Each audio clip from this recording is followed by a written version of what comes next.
नमस्कार, मैं हूं आपके साथ मयंक। आज 12 तारीख है और अगर हम पिछले 12 घंटों की खबरों पर नजर डालें तो हॉर्मूज जल रहा है। एक के बाद एक कई तेल के टैंकर्स पर हमले हो रहे हैं, जिनकी तस्वीरें अब सैटेलाइट से भी दिखाई देने लगी है। ईरान के कई टैंकर्स में आग लगी दिखाई दे रही है। उसी तरह ईरान की तरफ से भी, आईआरजीसी की तरफ से भी कई टैंकर्स को निशाना बनाने की खबरें हैं। लेकिन मैं इस वीडियो की शुरुआत एक ऐसी खबर से करना चाह रहा हूं जो ईरान के यूरेनियम को लेकर गेम चेंजर साबित हो सकती है, और ये इस और इशारा कर रही है कि ईरान के यूरेनियम को लेकर डोनाल्ड ट्रंप और पुतिन के बीच सीधी जंग शुरू हो गई है। देखिए, ये बेहद अहम खबर है और इसको समझने की जरूरत है। देखिए, ये सब आप जान रहे हैं कि ईरान की तरफ से जो प्रस्ताव सामने था वो ट्रंप को नामंजूर है। ट्रंप ने जो शर्तें रखी वो ईरान को नामंजूर है, और हालात ये है कि ईरान एक बड़ी जंग के लिए तैयार है। मिसाइल्स रेडी कर दी गई हैं, लॉन्च पैड्स पे, जनता सड़कों पर है और वो आर पार के मूड में है। लेकिन इस बीच देखिए, पिछले 24 घंटे के अंदर दो डेवलपमेंट हुए। पहला डेवलपमेंट ये था कि पुतिन का एक बयान आया। उन्होंने इस बात को दोहराया कि वो ईरान के यूरेनियम को अपने पास रखना चाहते हैं, रखने के लिए तैयार है, उसको ट्रांसपोर्ट करके रूस लाने को भी तैयार है।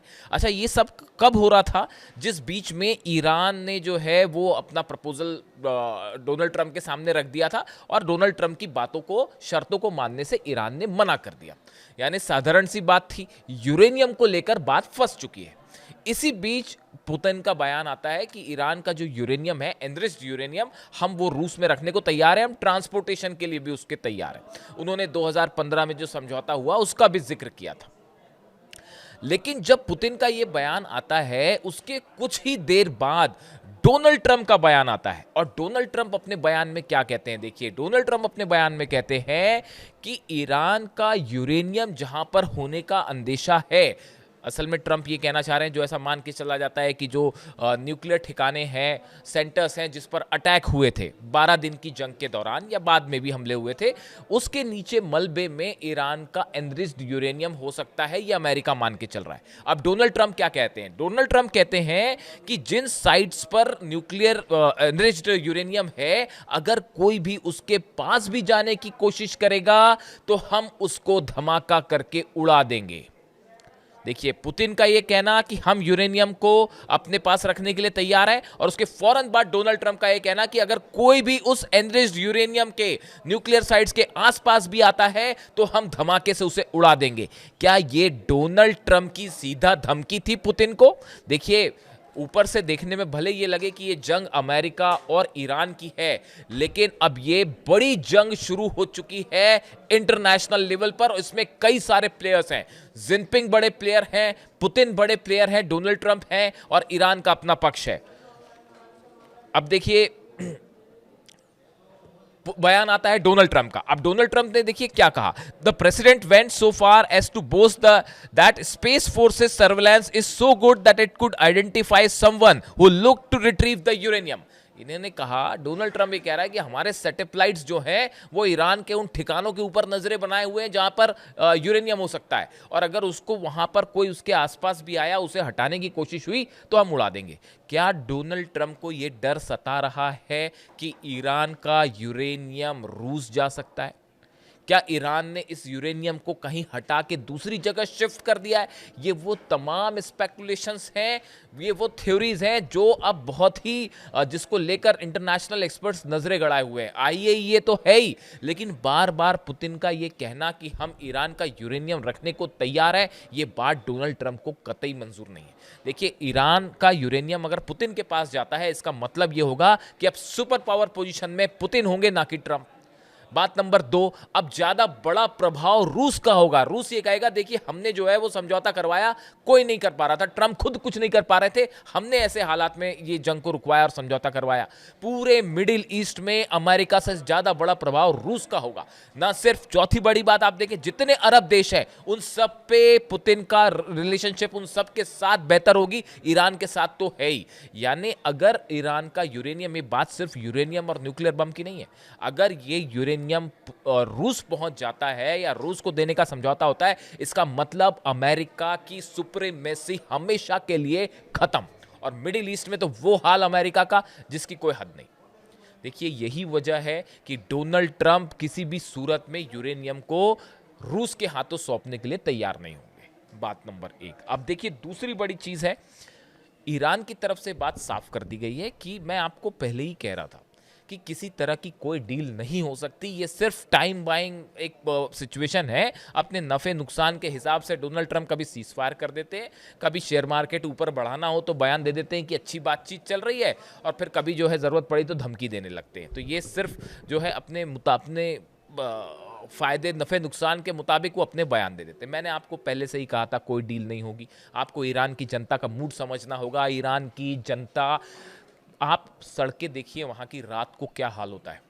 बीती रात लाखों लोग, हर रात की ये कहानी है, लाखों लोग सड़कों पे आते हैं और ऐसा गुस्सा मैंने, आप देखें बड़ी बड़ी रेवोल्यूशंस जो होती हैं उस समय ये सिचुएशन होती है। अगर आप दुनिया की बड़ी बड़ी रेवोल्यूशंस की बात करें, रशिया की, फ्रांस की, तब आपको ऐसे नज़ारे देखने को मिलते हैं जैसे ईरान में जो लोगों का गुस्सा है, और सबके सब अपनी सेना के साथ ऐसी मजबूती से खड़े हैं जैसे पहले कभी ना हो। यानी देखिए जो खबरें थी प्रदर्शन सरकार के खिलाफ, वो सब खत्म हो चुके हैं। अब आप देखिए वहां की जो ग्राउंड रियलिटी है, ईरान का बच्चा बच्चा एकजुट हो रखा है और अपनी सेना के साथ खड़ा हुआ है। यानी ईरान की जनता कतई इस मूड में नहीं है कि किसी तरह की डील हो। अब हॉर्मुज में आ जाइए आप। हॉर्मुज में ईरान के कई जहाजों पर हमले हुए हैं जिनकी तस्वीरें सैटेलाइट से दिखाई दे रही। खार्ग आइलैंड के पास बड़े हिस्से में समंदर में तेल फैल चुका है, इसकी तस्वीरें सैटेलाइट से दिखाई दे रही हैं। अमेरिका के कई जहाजों पर हमले हो रहे हैं, अब इसका अनाउंसमेंट भी नहीं हो रहा। देखिए पहले तो अनाउंसमेंट हो रहे थे, लेकिन अब हालात ये हैं कि आरजीसी की तरफ से जो हमले हो रहे हैं, कहीं कोई क्लेम नहीं है, बस हमले चल रहे हैं। और अमेरिका के जहाजों को भी लगातार नुकसान हो रहे हैं। कई ड्रोन्स ईरान में घुसने की कोशिश की है, कई ड्रोन्स ने बीती रात उनको सीधा ईरान ने अपने डिफेंस सिस्टम से तबाह कर दिया है। ये हाल पूरे उन द्वीपों का भी है जिनके आसपास जो है जंगी जहाज खड़े हुए हैं। यानी आप देखिए पूरे मिडिल ईस्ट में ईरान के आसपास वो हालात हैं जो सिर्फ इस ओर इशारा कर रहे हैं कि यहाँ से बड़ी जंग के अलावा और कोई रास्ता नहीं है। अब देखिए इसके अलावा दो तीन अहम बड़ी खबरें हैं। एक तो ईरान और रूस के विदेश मंत्री भारत आ रहे हैं। ब्रिक्स समिट में विदेश मंत्रियों की बैठक होनी है। इसमें हिस्सा लेने के लिए नई दिल्ली आ रहे हैं अब्बास अराक्ची साहब और रूस के विदेश मंत्री लावरोव। देखिए अब्बास अराक्ची साहब को पहले भी भारत आना था, लेकिन जंग की वजह से वो नहीं आ पाए। वो बायलैटरल मीट थी, बायलैटरल दौरा होना था वो दोनों देशों के बीच में, लेकिन अब ये ब्रिक्स की समिट के लिए आ रहे हैं। लेकिन अब्बास अराक्ची का भारत आना स्पेकुलेशन है इस बात के लिए कि भारत में रूस और ईरान के दोनों के विदेश मंत्री के होने के बाद भारत की ऑयल पॉलिसी, कैसे ऑयल इंपोर्ट किया जाए, कौन सा एक ऐसा रास्ता बनाया जाए जहां पर बिना किसी विवाद के जो है वो ऑयल सप्लाई भारत के लिए जारी रहे, ईरान से इस बारे में बड़ी चर्चा हो सकती है। रूस के विदेश मंत्री भी यहां मौजूद रहेंगे, लावरोव। यानी एक बड़ा स्टैंड तैयार हो सकता है क्लैरिटी के साथ कि आने वाले दिनों में कैसे ईरान का तेल भारत पहुंचे और कैसे रूस का तेल भारत पहुंचे। देखिए ईरान को इस समय सबसे ज़्यादा ज़रूरत है, अपना ऑयल रिजर्व उसके फुल हो रहे हैं। मैंने आपको पहले बताए थे ज़्यादा से ज़्यादा ऑयल जो है ईरान एक्सपोर्ट करना चाह रहा है और सबसे बड़े बायर्स में से एक जो है वो भारत है इस समय। तो अब ये सप्लाई ब्लॉकेड की वजह से उतनी फ्री फ्लो नहीं हो पा रही जैसे पहले थी। तो इसके लिए क्या सॉल्यूशंस हो सकते हैं, क्या रास्ते हो सकते हैं, इस पर एक विस्तार से चर्चा बन सकती है इस यात्रा के दौरान। अब्बास अराक्ची साहब की भारत यात्रा बेहद अहम होगी कई लिहाज से, और ये यात्रा ऐसे समय में हो रही है जब डोनाल्ड ट्रंप चीन की यात्रा पे जा रहे हैं। उनकी जिनपिंग से मुलाकात होगी। देखिए ये विजिट ऐसी होगी जो कि शायद ईरान को लेकर और हॉर्मूज को लेकर एक कोई बड़ा फैसला हो सकता है, और फैसला चीन में हो सकता है। देखिए नुकसान तो बड़ा ज़बरदस्त चीन को भी है, क्योंकि ऑयल मार्केट उसका पूरा इम्पैक्ट हो रहा है, उस पर इकॉनमी पर असर पड़ रहा है। देखिए रूस का ऑयल भी जो है, रूस के ऑयल की डिमांड है, लेकिन जो चेन है सप्लाई वाली वो प्रभावित हो रही है। जिस तरह से, जिस रूट से सप्लाई होनी चाहिए वो प्रभावित है। तो ये एक ऐसा क्राइसिस है जिसका पूरी दुनिया पर, अर्थव्यवस्था पर असर पड़ रहा है, और इसके लिए जिम्मेदार है एक राष्ट्रपति की जिद जो अपने जहाज लेके खड़े हुए हैं। ऐसा कई एक्सपर्ट्स की राय है। अब सवाल ये है कि चीन यात्रा डोनाल्ड ट्रंप की, अब्बास अराक्ची और लावरोव की भारत यात्रा, क्या इस बीच किसी एक ऐसा कोई फ्रेमवर्क तैयार हो सकता है जिसको लेकर हॉर्मूज खोलने पर चर्चा हो, या जिसमें हॉर्मूज से कैसे ऑयल सप्लाई जारी रहे इसको लेकर चर्चा हो, इसको लेकर फ्रेमवर्क, इस पर नज़र बनाए रखने की ज़रूरत है। अगले 1-2 दिनों में चीज़ें साफ होंगी। लेकिन देखिए, इसी दौरान खबरें ये हैं कि ईरान ने एक बार फिर बड़ी जंग की तैयारी कर ली है। मुस्तबा खामेनेई ने आदेश दिए हैं अपनी सेना को, मिसाइल्स को लॉन्च पैड्स पे रेडी रखा जाए, ड्रोन्स को तैयार रखा जाए, anti ship missile Abu Mahdi तैयार कर दी गई हैं।